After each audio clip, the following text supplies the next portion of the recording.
Tonight on ABC News Live Prime, President Trump is on the eve of his high-stakes Alaska summit with Vladimir Putin. The future of Ukraine is on the table. 24 hours before his face-to-face meeting with Vladimir Putin in Anchorage, President Trump sounding more confident about the possibility of a ceasefire in Ukraine. The big meeting, it's going to be, I think, very important for Russia, and it's going to be very important for us, and important for us only that we're going to save a lot of lives. Putin calling the U.S. effort to end the war energetic and sincere. President Zelensky with demands of his own. Mary Bruce is in Anchorage for us tonight. Also tonight, Tropical Storm Erin believed to be just hours away from becoming the first Atlantic hurricane of the season. The new model's just out. The storm's path taking shape. We're timing it all out. And tonight, D.C. takeover. Hundreds of National Guard troops deployed in Washington, D.C. Many troops taking up highly visible posts along the National Mall and near the Washington Monument. City crews tearing down a homeless encampment. And so-called Liberation Day. Well, don't mess with the great Golden State. California Governor Gavin Newsom fires back at President Trump in Texas with redistricting plans of his own. And reserve your vacation now and pay later? Airbnb's newest feature and what it could mean for your dream trip. And who said that horror can't be hot at the theater? Josh Brolin and Julia Garner have all the details about their newest project, Weapons. The horror genre is one of the biggest genres there is, so people want to be scared. It doesn't happen every day that you read a script in one sitting and it's like a page turner.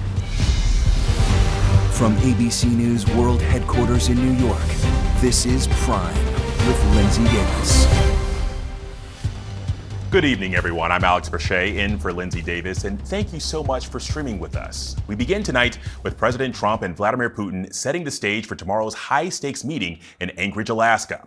President Trump today saying that he believes Putin is going to make a deal, but admitting that there is a 25% chance that they'll fail. And Putin praising the administration for energetic and sincere efforts to end the war, but also suggesting a broader agenda for the meeting. Meanwhile, President Zelensky in London today seeking European solidarity on the eve of a meeting that could determine his country's future. We'll be talking with a former ambassador to NATO about what's at stake in a moment. But first, let's get right to our Mary Bruce in Anchorage, Alaska tonight. Tonight, on the eve of their high-stakes summit in Alaska, Russian President Vladimir Putin trying to lay the groundwork, heaping praise on President Trump. Putin saying the current American administration is making quite energetic and sincere efforts to stop the hostilities, stop the crisis, and reach agreements that are of interest to all parties involved in this conflict. Putin saying Trump wants to create long-term conditions for peace, both between our countries and in Europe and in the world. But the Russian leader saying he has other goals from this meeting that go beyond the war in Ukraine, that he wants to discuss nuclear arms control. The Kremlin saying trade and economic cooperation will also be on the agenda. Trump today not ruling out those conversations, but saying his focus is on ending the war. I think that President Putin would like to see a deal. I think if I weren't president, he would take over all of Ukraine. But I am president, and he's not going to mess around with me. But Ukrainian President Zelensky, who won't be in the room, says Putin is bluffing. And today, Trump admitting he thinks there's a 25% chance this summit will fail. But if it doesn't, Trump says he wants to quickly bring Putin and Zelensky together for another meeting, even saying Zelensky could join them here in Alaska. I think President Putin will make peace. I think President Zelensky will make peace. We'll see if they can get along. And if they can, it'll be great. And Mary joins us now from Anchorage, Alaska. And Mary, a lot of people have been wondering if we'll hear from the two leaders after their meeting. What can you tell us? Yeah, Alex, one big question that remains is whether President Trump will hold a joint press conference here tomorrow night side by side with Vladimir Putin. The White House press secretary earlier said that was the plan, but the president later saying, though that would be nice, if the summit doesn't end well, he'll just hold his own press conference and head home. Alex. Mary Bruce, thank you. And for more now, I want to bring in ABC News contributor and former U.S. ambassador to NATO, Lieutenant General Doug Lute. General, thank you for your service and thank you for your time. Listen, the president has been pretty clear on what he wants out of this summit, but what issues or surprises could Trump face when dealing with Putin here?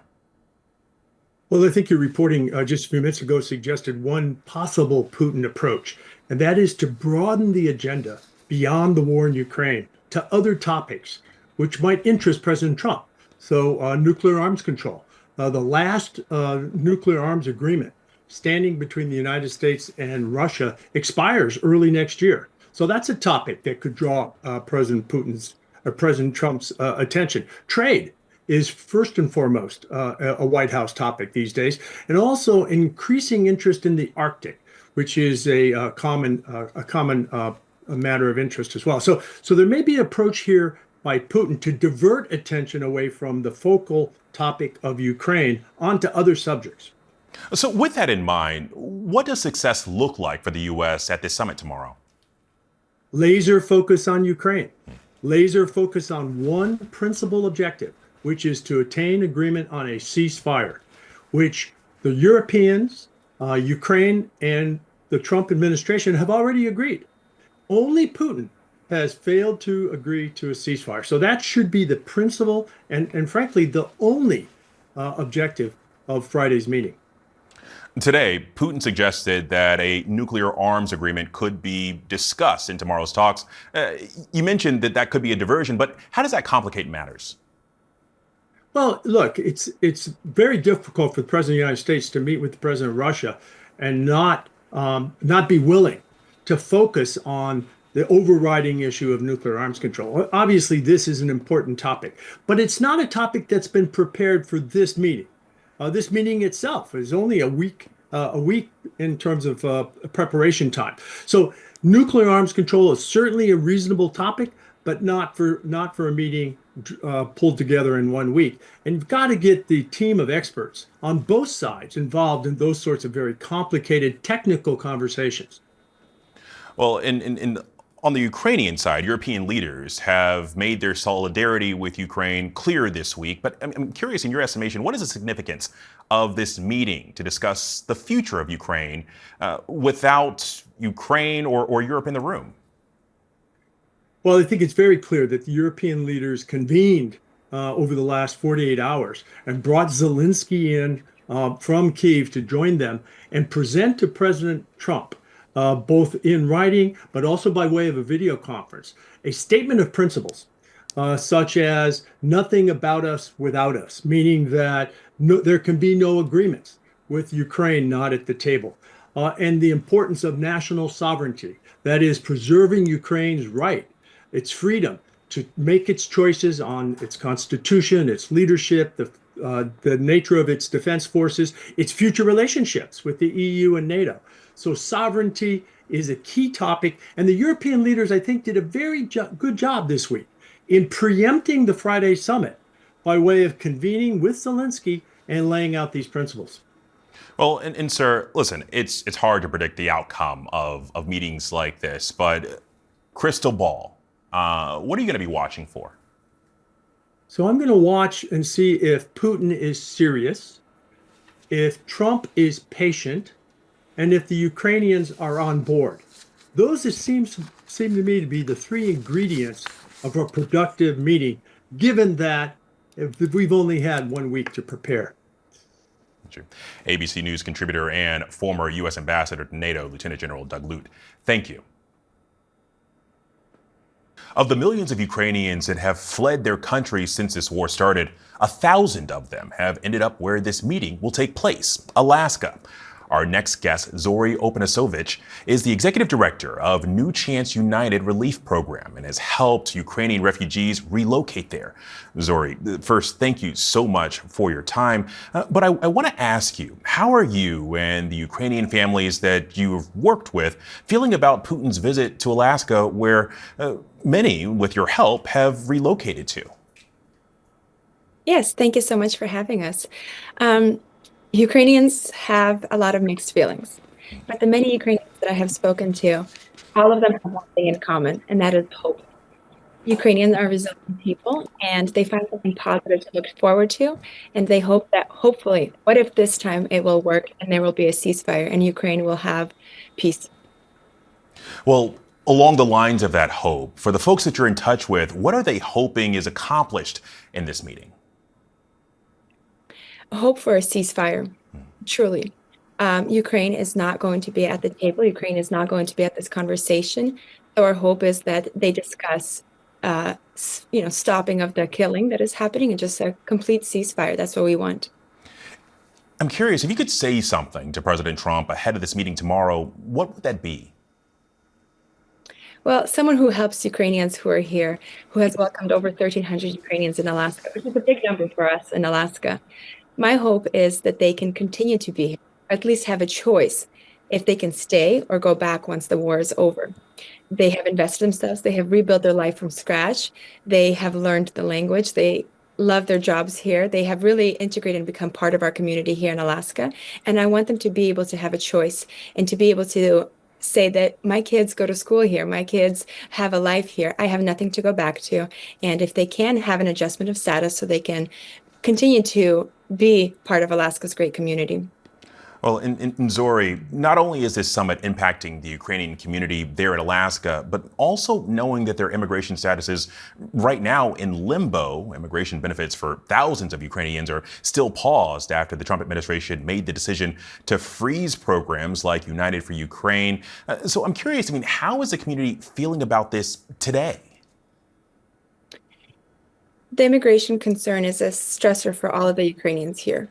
The Ukrainians that we helped, all of them have this humanitarian parole status that is not permanent, that is temporary.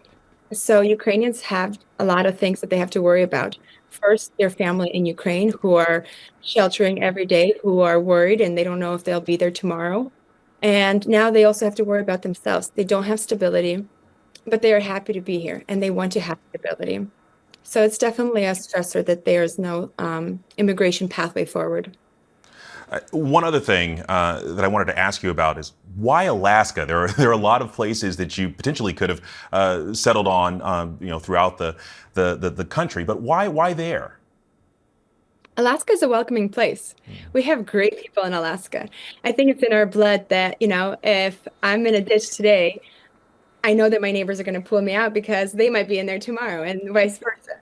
And we just have this about ourselves as Alaskans that we help one another. A lot of Ukrainians came here because they have Ukrainian American families like myself. So extended family or friends who are in Alaska. That's how it initiated. And the word got spread about our program that we were able to help people find sponsors and assisting them to come here. And there was a group of just caring individuals, my team, who wanted to do something about the war, make a positive difference. And it's easy to get a job in Alaska. We have so many work opportunities, and Ukrainians are taking advantage of that and making the most of it. They are building new lives that are awesome. They are advancing in their jobs, and Alaska has that. It has to offer that, and so they're happy to be here. And we have had a few families who actually chose to go down to the lower 48, as we call it, but have come back because work wasn't as great there as it is here, and they really like it now. Some didn't want to come. They thought it's just all covered with icebergs and Eskimos and polar bears. They were to learn that it's a beautiful place to live. A beautiful place indeed. Zori Opanasevich, thank you very much. Absolutely. Thank you for having me. Now for a check of some of the dangerous weather. All eyes are on Tropical Storm Erin as it gains strength. It's on track to become the first hurricane of the season.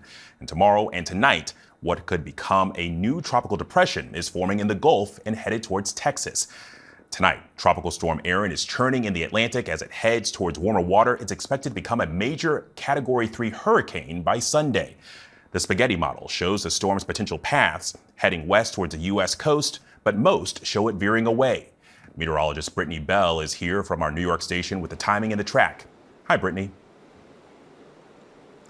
So when we look at Tropical Storm Erin, that will likely bring dangerous rip currents to the eastern seaboard starting midweek. So here's the latest. Still a tropical storm, slowly getting stronger.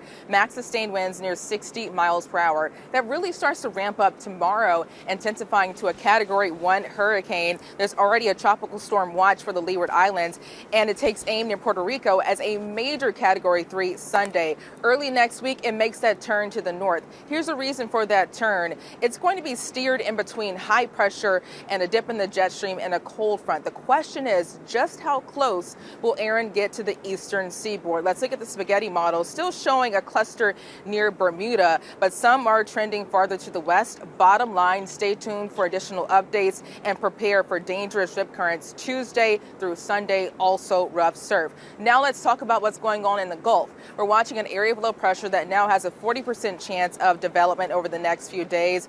That could turn into a tropical depression by Friday, bringing heavy rainfall to portions of South Texas and Mexico, Friday lasting potentially into the weekend. Alex? All right, Brittany, thank you. Now to that scene unfolding in Los Angeles, a federal raid outside an event where Governor Gavin Newsom was at, the governor there to talk redistricting. While outside, heavily armed Border Patrol agents, they say they apprehended at least one person, the governor saying we will not be intimidated. ABC's Matt Gutman in LA for us. Tonight, that striking scene outside a California event featuring the state's top Democratic figures, including Governor Gavin Newsom. A group of heavily armed Border Patrol agents conducting an operation near the venue in Los Angeles' Little Tokyo, saying they apprehended at least one person. The reason for our presence here in Los Angeles is to make, first off, Los Angeles a safer community. Newsom's team saying the action was meant as intimidation because inside the hall, the governor and state lawmakers were announcing a partisan redistricting plan to combat a similar Republican-led effort in Texas, backed by President Trump. Donald Trump, you have poked the bear, and we will punch back. We have got to meet fire with fire. Agents seen patrolling the area on foot and in vehicles before eventually entering the nearby federal building. Right outside, at this exact moment, are dozens and dozens of ICE agents. You think it's coincidental? There was no reason in the world for them to come here. Nothing to do with safety. In fact, this is the exact opposite of keeping our city safe. We do not need them here, and they had no business to come here and provoke this. Chief National Correspondent Matt Gutman joins me now from Los Angeles. And Matt, how did the lawmakers inside the news conference react to what was going on outside? I mean, I think there was a mixture, Alex, of anger, wrath, but also in some ways satisfaction. They say that the federal agents played right into their hands. I want to read you a statement sent to me by Governor Newsom's office just a short time ago. They said, staging a show of force and arresting a strawberry seller outside in order to please a weak president only proves what we're doing, stopping Congress. And Republicans, it's now more important than ever. They said, thank you, Donald Trump, for proving our point. Now, we have also learned, Alex, of a death in a separate immigration raid also taking place here in Los Angeles. Reportedly, a man was fleeing ICE agents, was hit by a car and killed. And the Department of Homeland Security has weighed in. They said that operation right here in this plaza was merely about enforcing the law. Alex. Matt Gutman, thank you. Next to the newly released body camera video showing the moment that police confronted a Southwest pilot at Savannah Hilton Head International Airport on an early morning flight bound for Chicago back in January. The pilot was accused of trying to fly while intoxicated, what he told police when they pulled him out of the cockpit. Here's Jay O'Brien. Morning. Tonight, newly released body camera video shows the moment Savannah Airport police took a pilot into custody, suspected of attempting to fly while intoxicated. You doing okay? Yeah, fine. Officers pulling Southwest airline captain David Alsop out of the cockpit as he was beginning pre-flight checks for a trip to Chicago around 6 a.m. on January 15th. When was the last time you had something to drink? Last night. About how many hours ago? Like 10 hours ago, at least. Alsop telling officers he had 3 beers the night before. Gross. Blaming the smell of alcohol officers detected on his nicotine gum. Well, I can smell an odor consistent with an alcoholic beverage. Police say Alsop failed multiple field sobriety tests. I need you to follow it with your eyes. Your eyes open. 1, 2. And declined to submit to a blood test. Would you agree to a blood draw to test your blood alcohol content? No. Officers then escorting him out of the airport, where he was handcuffed and put in the back of a police car. And Jay O'Brien joins us now. And Jay, will this pilot face charges? Alex, it's still very much unclear. Last we know, this case was handed over from local prosecutors to federal prosecutors. Any potential criminal charges are still pending here. What we do know is that Southwest Airlines says that this pilot, David Alsop, has since been fired. and the FAA revoked his pilot's license. Alex. All right, Jay O'Brien, thank you. The teacher accused of killing a mother and father on a hike with their 2 young daughters pleaded not guilty in court today. Our Faith Abube has the new details in this terrifying case. Tonight, the school teacher accused of killing a married couple out hiking with their daughters in a state park in Arkansas, pleading not guilty to murder charges. He largely was quiet. He made a couple of statements to the court, but I wouldn't say that he had any emotion, no. After a 5-day manhunt, police captured 28-year-old Andrew McGann as he was getting a haircut at this barbershop 30 miles from the crime scene at Devil's Den State Park. Authorities say McGann stabbed Clinton and Kristen Brink repeatedly with a knife as they fought to protect their 7- and 9-year-old daughters. They absolutely protected those girls to their fullest extent, to the point that it cost them their lives. The girls survived and, according to police, later gave a description of the suspect. The Brinks family and McGann had coincidentally both just moved to Arkansas. McGann to take a new teaching position, but police know of no connection and no motive. A random act that there's no personal connection between a suspect and a victim is actually extremely rare. Faith Abube joins me now. And Faith, what's next for McGann? Well, Alex, McGann is currently being held without bond, but if he's convicted, the prosecutor says he will seek the death penalty. Alex. Faith Abube, thank you. National Guard troops got to work patrolling the streets of Washington, D.C. today as the president announced plans to extend the federal takeover beyond the 30 days originally granted to him. And the Washington, D.C. police say that they will increase their cooperation with immigration officials. Our Mola Lengi is in the Capitol tonight.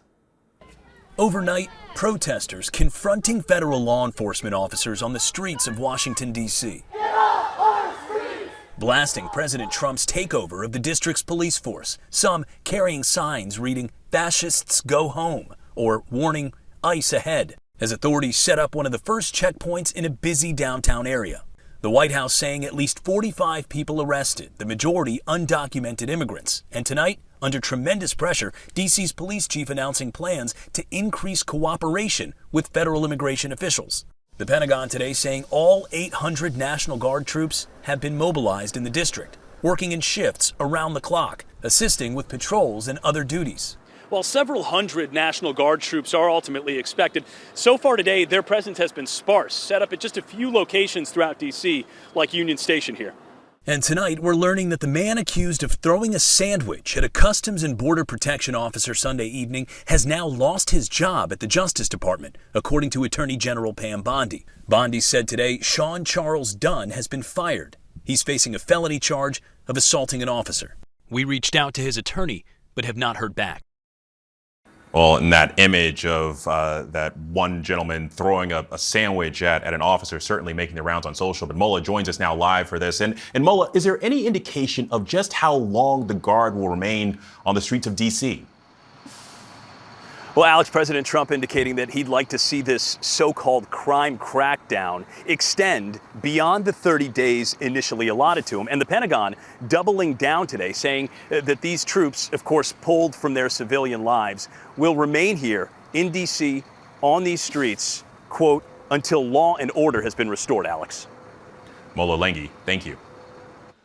And in Florida, Governor Ron DeSantis has announced plans for a second immigration detention center in the state. DeSantis dubbed the facility Deportation Depot and said it will be located in North Florida at a correctional facility. It will hold more than 1,300 detainees, but will not house immigrants indefinitely. A month ago, the state opened a detention center known as Alligator Alcatraz. Detainees there reported that the facility is infested with bugs and worms and that toilets don't flush. Now to the economy. The Labor Department says that the price stores pay for everyday goods jumped by much higher than analysts expected.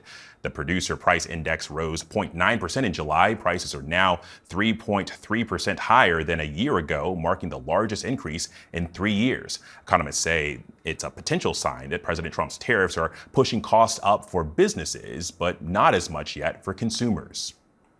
And now to those new images of a fiery plane crash in a neighborhood in Florida. It shows how residents sprung into action to save a family. ABC's Victor Oquendo has more. It's a mess. Tonight, dramatic body camera video showing the harrowing rescue after a small plane went down in a Florida residential community. Get away from here. Go. It's still smoking on the inside. Go. Surveillance video capturing the plane last month as it slammed into a tree in Pembroke Pines, north of Miami, then landed on its side. The earth was shaking, you know, when I heard it. It was that loud. Neighborhood heroes jumping in. I put on my shoes and I just ran. It was already a few of the neighbors outside already. So we had one neighbor with an axe, one had a fire extinguisher. I grabbed the water hose because the plane was on fire. On board, a family of 4 returning from vacation in Turks and Caicos, crashing less than a mile from North Perry Airport. 3 making it out, 1 still trapped inside. First responders rushing to the scene. Neighbors gently working to free her. Have a seat. Have a seat, Mama. Have a seat. You're okay. All 4 family members treated and taken to the hospital. And just last week, those good Samaritans who jumped into action, honored by the city for their courage. ABC's Victor Oquendo joins me now. And Victor, do we have any idea yet of what may have caused this crash? Alex, the cause of the crash is still under investigation, but the residents there want answers. They tell me this is not the first time something like this has happened in their neighborhood, being that they live so close to that airport. Miraculously, in this crash, there were no serious injuries. Alex. Victor Oquendo, thank you. And as students return to school today in Los Angeles, the LA Unified School District is announcing what they call unprecedented protections for their immigrant students. Earlier this week, Mayor Karen Bass and the district superintendent announced measures including new bus routes and safe entrances for students and parents.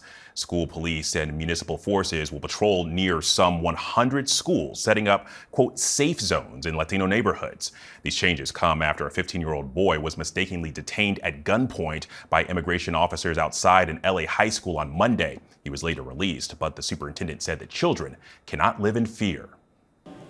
On the basis of being Latino, speaking a different language, a different accent, nationality, place of origin, residency or not, they are children. Children who inherently deserve dignity, humanity, love, empathy, compassion, and great education. And in medical news tonight, an early study of an injectable cancer-fighting drug shows promising results for attacking tumors. The study was conducted on 12 patients with advanced cancer diagnoses. It found that the injection improved antibodies and helped the immune system fight back. 2 patients, one with melanoma and the other with breast cancer, had their tumors completely disappear, and several others had their tumors either shrink or stop growing. And coming up after the break, a van burst into flames outside of one of the busiest airports in the world. What officials are saying about the fiery incident. Plus, booking an Airbnb could get easier, the new payment option being added. And with President Trump's encouraging Republicans to redraw maps and keep congressional majorities, redistricting is now a heavily discussed topic. We'll take a look at the possible political consequences when we come back.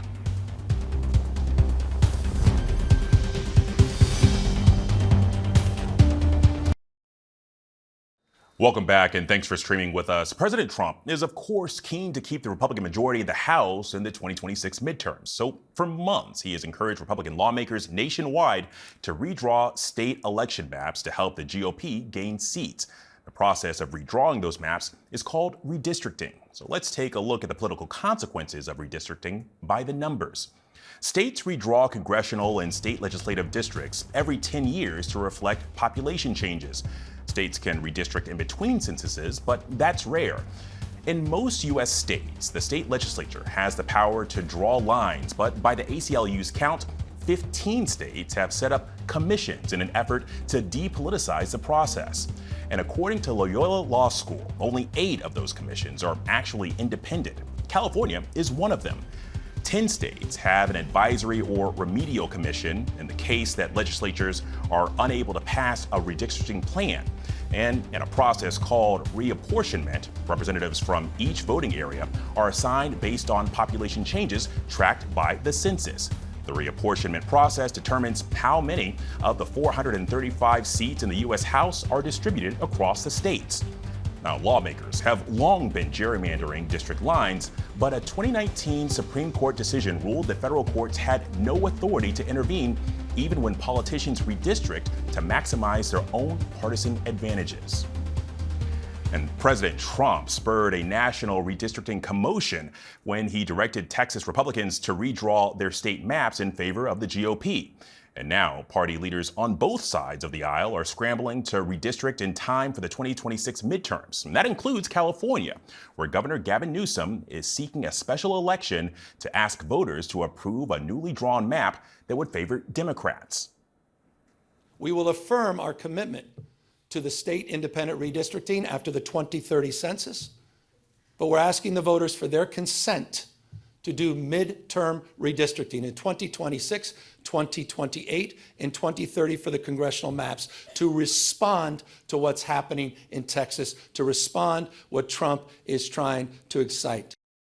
Newsom said today that he'll only pursue the redistricting if Republican-run states move forward with redrawing their maps. And coming up after the break, the Sisters on a Mission, a community of nuns turned stock market investors, is taking on some of America's biggest corporations, growing assets while championing their Christian values. Plus, why wholesale retailer Costco says it will no longer sell the abortion pill in its pharmacies nationwide.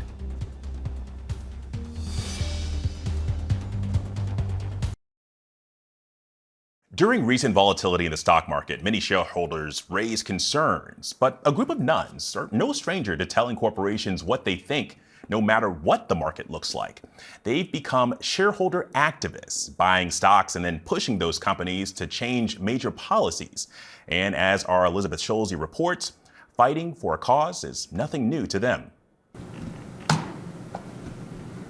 I could show you my picture when I got arrested, trespass in Topeka. This is me. This is some of the protesters that I was with. I think about 16 or 18 of us got arrested. Sister Barbara McCracken always considered herself an activist. And we went into the office of our state attorney because of his rulings that we didn't care for regarding immigrants that we felt were unfair and unjust. Pushing for change on issues like immigration and climate policy.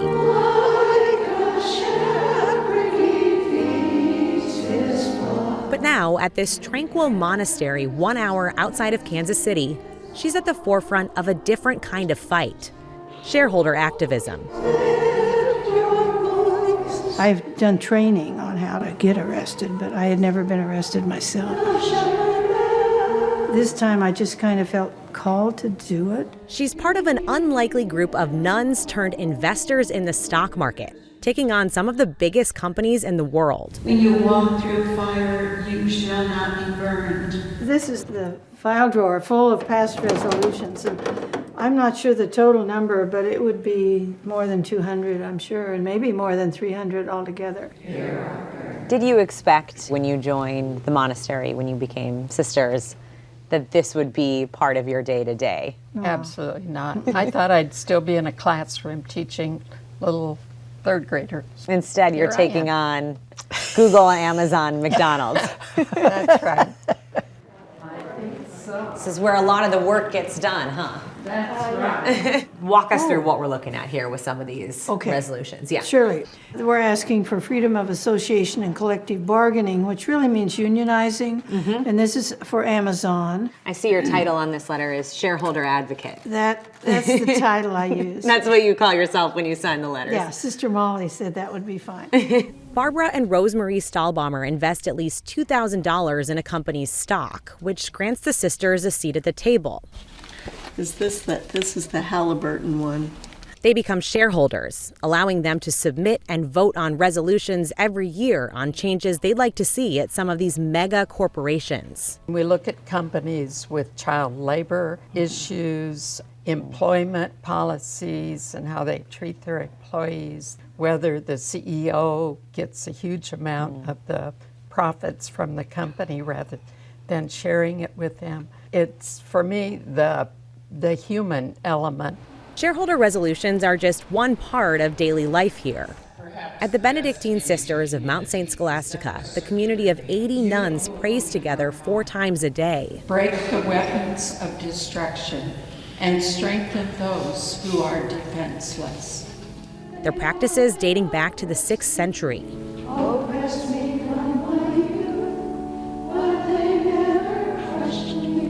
Many of the sisters who've been here since they were young adults say they were called to come home, to their faith and to this monastery. And in this family, all of their possessions and money are shared. One of our values as Benedictines is to share all things in common. None of us has our own bank account. None of us has our own car. All of those things that people take for granted are not part of who we are. The monastery is mostly funded through private donations and fundraising. And the Catholic Church does not support the community. The community's always worked and supported ourselves. All religious orders do that, contrary to what some of the general public might believe. So the sisters' investments in the stock market are a key source of revenue for the monastery's aging population. Investing is something you do in order to grow the assets you have. It's a delicate balance, investing in a company that's lucrative and also aligns with their Christian values. Last year, the sisters filed more than a dozen shareholder resolutions. This particular newsletter has all the different resolutions that were filed in 24. I mean, these are huge companies, household names, and billion-dollar plus, trillion-dollar for some of these. They wanted Google's parent company Alphabet to adopt stricter rules for developing artificial intelligence, oil giant Chevron to establish an independent commission to monitor human rights, and Amazon and Verizon to put in place more transparent lobbying practices. None of these resolutions passed, and the companies did not respond to ABC News' request for comment. Over the years, it's begun to make a difference. Some of these companies begin to want the input from the group on what should our policies on human rights look like. A couple years ago, there was a big push for so-called DEI initiatives at companies, and now there's been pushback, people dropping those jobs, not prioritizing that anymore.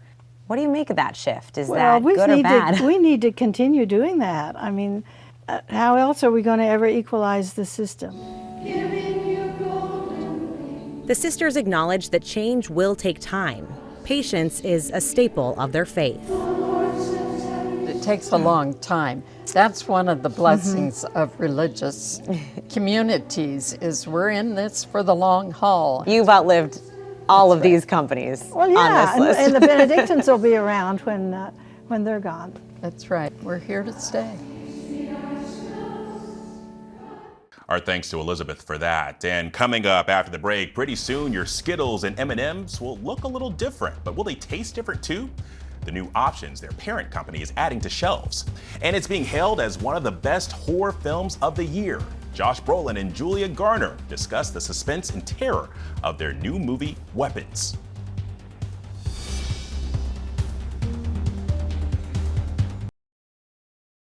A van burst into flames outside a major airport. Changes are coming for a couple of popular candies.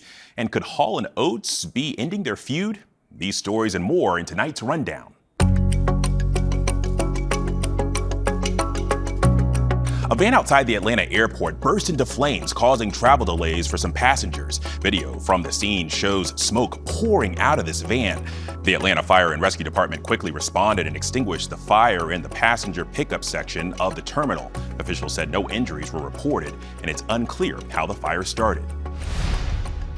Costco announced that it will stop selling the abortion pill mifepristone at their pharmacies nationwide. The company said that it's in response to low demand. It comes amid growing pressure from religious groups who are urging retailers not to sell the pregnancy-ending pill, even in states where it's legal. Mifepristone was approved by the FDA in 2000 in combination with another drug to end pregnancies within 10 weeks of gestation. Airbnb is letting you reserve a rental home and pay later. The feature allows users to pay $0 up front, but it's only available for rentals in the United States. Guests will still have to pay by the time the cancellation window closes. The company says the option will only be eligible for listings with flexible or moderate cancellation policies.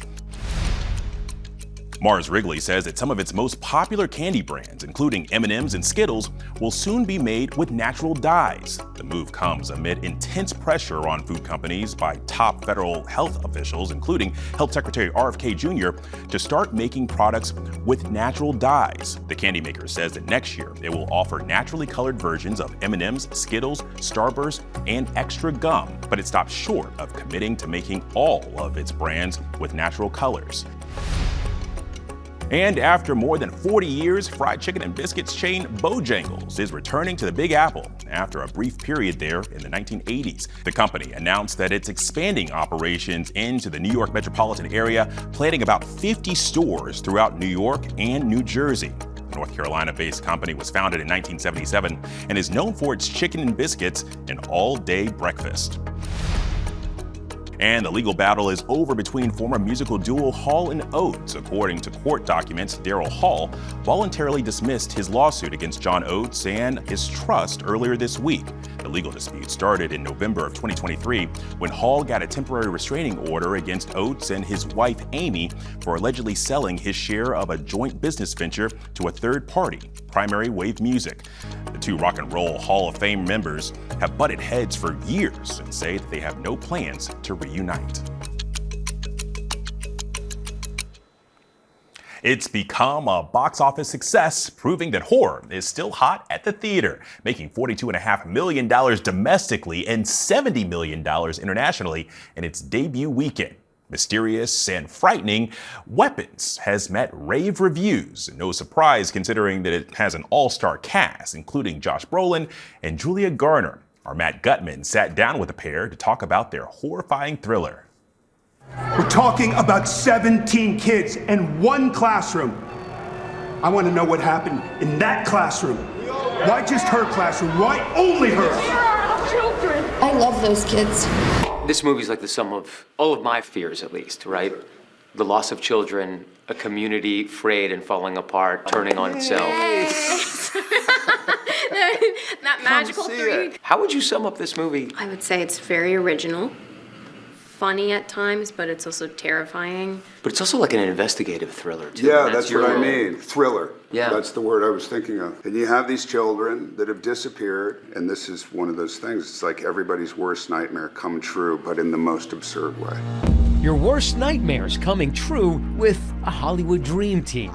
I don't think we have anything to say to each other. Yeah, I think you have a lot to say. You and every other person in this city, believe me, the message is loud and clear. I'm the problem. Got it. You know what? I think that's the first honest thing I've heard you say. You are the problem. Josh Brolin, known to millions for his roles in blockbusters like Marvel's Avengers.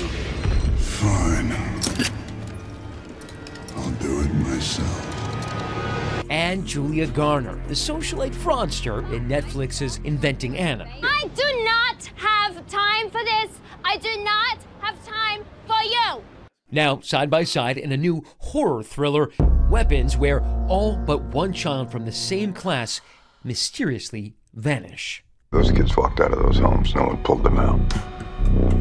No one forced them. The duo searching for answers as to who or what is behind their disappearance. This is a true story that happened in my town. The script so fresh, it sparked a bidding war that included horror giant Jordan Peele's production company, according to Deadline. The horror genre is one of the biggest genres there is, so people want to be scared. It doesn't happen every day that you read a script in one sitting and just, it's like a page turner. So it was definitely an easy yes. Julia Garner, a seasoned vet in the dark thriller arena, she was the tough-as-nails, foul-mouthed Ruth in Netflix's critically acclaimed Ozark.